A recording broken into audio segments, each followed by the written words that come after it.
Is Barack Obama gay? This has to be the weirdest title of a show that we've ever used. I have to confess to you guys that this has been a rumor for a long time. You've all seen these rumors of Obama being gay and Michelle Obama being a man.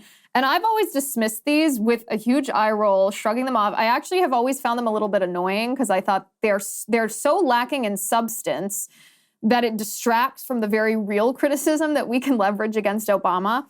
But hey, maybe I'm going to owe an apology to all of y'all who have been talking about this for a long time. There's a new article that's out in Tablet magazine written by a man named David Samuels. David Samuels interviewed Obama's biographer, historian David Garrow, who wrote the definitive biography on Obama.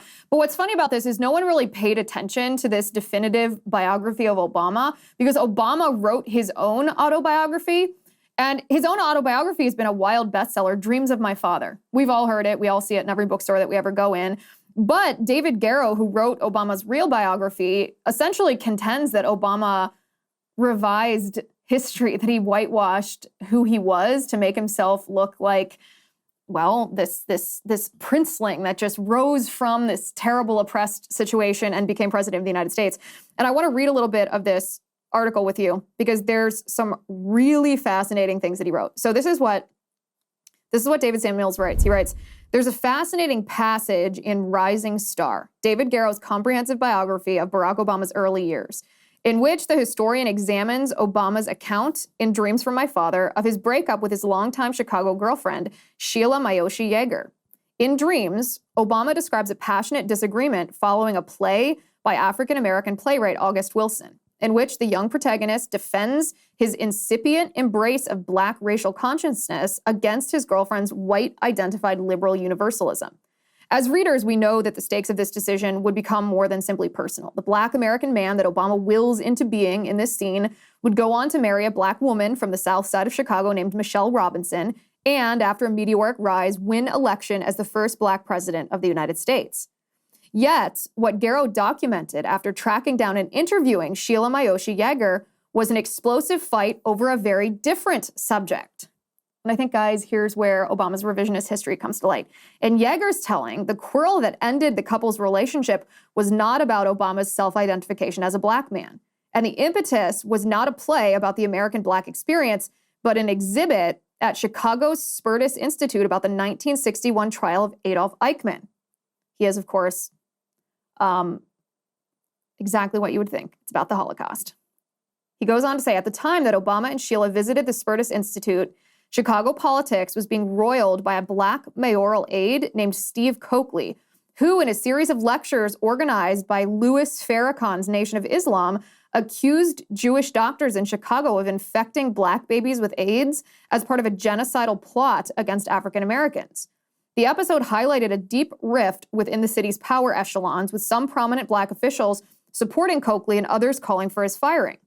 In Yeager, Obama's ex-girlfriend's recollection, what set off the quarrel that precipitated the end of the couple's relationship was Obama's stubborn refusal, after seeing the exhibit and in the swirl of this Coakley affair, to condemn Black racism.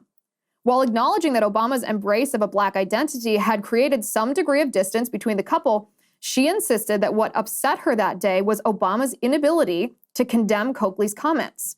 It was not Obama's Blackness that bothered her, but that he would not condemn anti-Semitism. So I find this fascinating because think about the photograph that was hidden during Obama's 2007-2008 presidential campaign, the first time that he ran for office. What photograph was hidden from us? The photograph of Barack Obama as a senator standing next to who?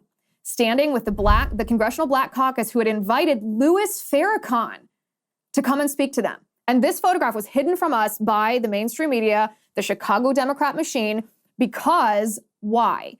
Because they didn't want Barack Obama associated with Louis Farrakhan, a rabid anti-Semite who they thought Obama had associated with too closely. And it's very valid criticism to condemn someone who has willingly associated with a rabid anti-Semite like Louis Farrakhan. So let's keep reading this article.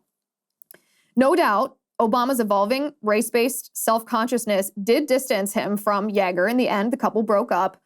Yet it is revealing to read Obama's account of the breakup in Dreams against the very different account that Yeager offers. In Obama's account, he was the particularist. embracing a personal meaning for the Black experience that Yeager, the universalist, refused to grant.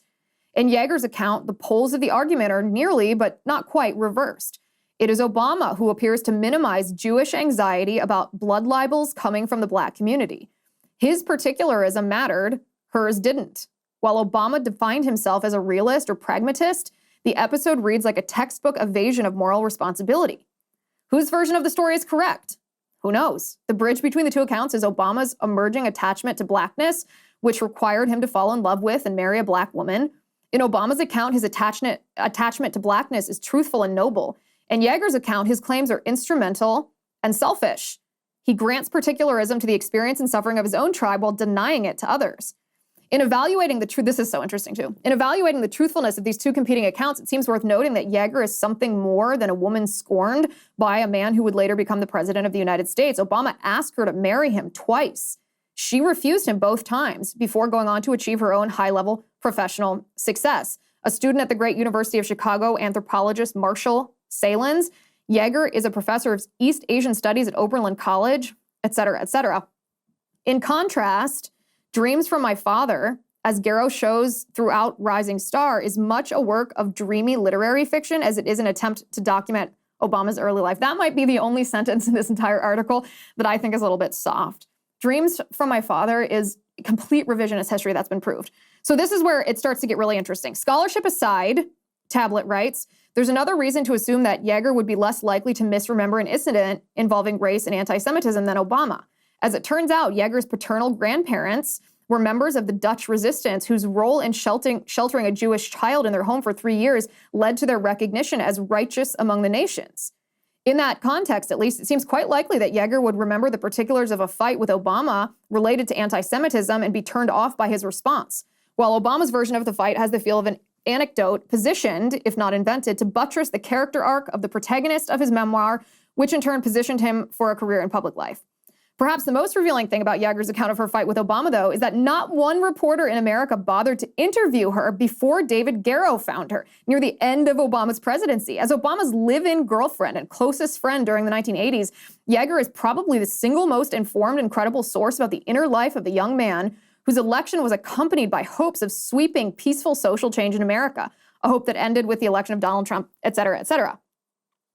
He goes on to talk about the mainstream media's complete lack of curiosity about this woman who was Obama's first partner. You may even describe this woman as the love of Obama's life. And then he talks about this accusation that Obama is gay. Hi guys, it's Liz Wheeler. Don't forget to watch my show, The Liz Wheeler Show, every night at 7 p.m. on the First TV. You can download the free First TV app, or you can visit thefirsttv.com/Liz and start watching today.